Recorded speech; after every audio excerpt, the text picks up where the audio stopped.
Perkahwinan itu diibaratkan sebagai satu pelayaran. Kita berlayar dekat laut takkan sentiasa tenang. Kita berlayar, mana ada pelayaran dalam pelayaran rumah tangga dalam dunia ni yang sentiasa tenang dan sentiasa bahagia. Hatta kita tahu dalam surah At-Tahrim pun kita dah boleh ambil ibrah yang sangat besar impak daripada diri kita bahawa rumah tangga Rasulullah SAW sendiri diuji.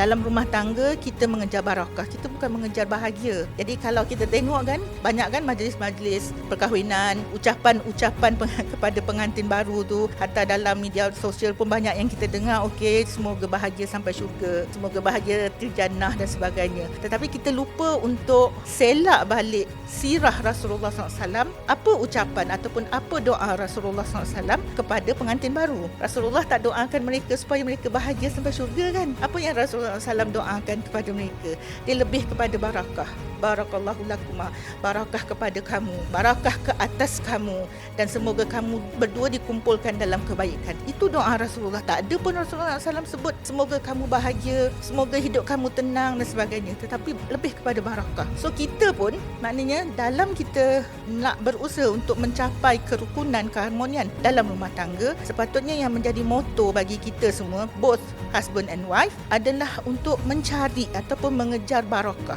bukannya mengejar bahagia.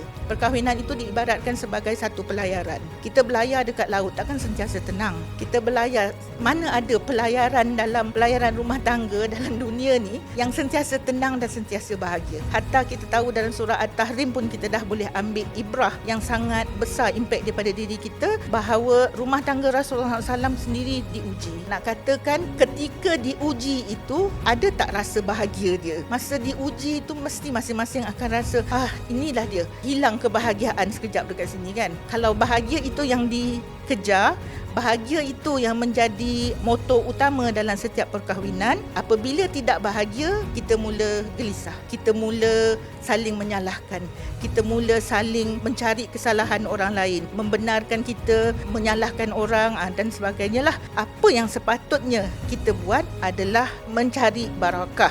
Sebab dengan barakah datanglah apa sahaja ujian, tapi kalau kita tetap mengingatkan diri kita, yang kita cari adalah barakah Allah. Yang sempit akan jadi lapang, yang tak cukup akan jadi cukup, yang sedikit akan jadi cukup. Yang tak bahagia sebentar itu, tapi dengan barakah daripada Allah, kita akan terus berusaha supaya bahagia itu akan datang balik. Bagi saya, ni satu poin yang sangat penting untuk kita ceritakan balik kepada anak-anak muda.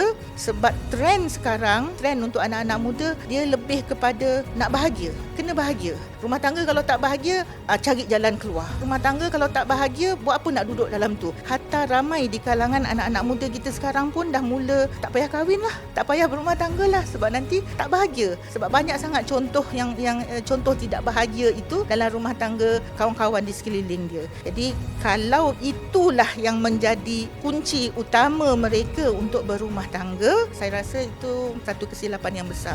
Keharmonian takkan dapat dicapai. Tapi kalau kita kembali balik kepada doa Rasulullah SAW tadi, bahawa sebenarnya yang kita cari adalah barakah Allah dalam rumah tangga yang kita bina, itu dia lain cerita. Sebabnya kita pun sendiri tahu bahawa setiap rumah tangga itu diibaratkan sebagai peluang ibadah yang paling lama, yang paling panjang. So kalau barakah Allah lah yang kita kejar dalam ruang ibadah yang paling lama tu tadi, subhanallah, dengan barakah Allah tu tadi, usaha kita pada awalnya kita terima sakinah, kemudian kita berusaha untuk mendapatkan mawadah, dan kemudian Allah akan anugerahkan kita dengan rahmah. Maka itulah yang akan kita capai dengan mafhum barakah tu tadi. Kalaupun kita di saat kita tidak bahagia, kerana apa? Kerana kita disalah faham oleh suami contohnya. So bila barakah Allah juga yang kita cari, kita akan reda. Kita akan kata, well, it's okay. Salah satu poinnya, kita kata, tak apa, dalam kita nak mengejar barakah Allah, kita lebih rela hak kita tidak dipenuhi, tapi kita akan berusaha untuk menjalankan tanggungjawab kita dengan sebaik mungkin. Maknanya kita berusaha untuk memenuhi hak pasangan kita, dan hak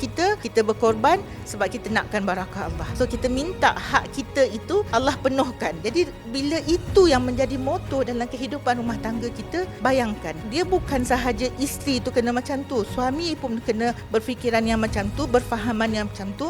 Bayangkan sebuah rumah tangga tu macam mana. Bukannya kita nak kata bila dah ada barakah Allah tu, semua benda akan smooth, semua benda tak ada, pelayaran itu tidak akan dilanda dengan ribut dan taufan lah. Tak, ribut dan taufan tetap akan berlaku dalam mana-mana rumah tangga. Macam kita cakap tadilah, rumah tangga Rasulullah SAW juga diuji. Tetapi apabila barakah Allah itu yang dikejar, setidak-tidaknya poin yang tadi yang saya sebut tadi, bila barakah Allah itu kita kejar dan kita tahu barakah Allah itu akan datang apabila kita melaksanakan tanggungjawab kita dengan sebaik mungkin, semampu yang kita mungkin, dan kita mengharapkan hak kita itu dipenuhi oleh Allah, bukan dipenuhi oleh pasangan. Bayangkan kalau kedua-dua isteri dan suami itu tadi berfahaman begitu, berusaha ke arah itu untuk mendapatkan barakah Allah. Bayangkan what kind of rumah tangga yang kita dapat, keharmonian rumah tangga yang macam mana yang kita boleh sediakan kepada anak-anak kita, kepada keluarga kita, kerukunan rumah tangga yang macam mana. Kita kena kejar barakah Allah, bukan mencari kebahagiaan saja. Sebab bila mencari kebahagiaan tanpa datang barakah Allah, kita bahagia tu dia subjektif. So bahagia tu mungkin bagi setengah orang, bagi dia rasa bahagia, tapi bagi pasangan tidak, dan itu akan menimbulkan konflik dan itu akan mengkucak-kacirkan rumah tangga. Tapi apabila barakah Allah diletak di depan bagi kedua-dua, both suami dan isteri, insya-Allah the rest would be semuanya di dalam perlindungan, di dalam pemeliharaan Allah.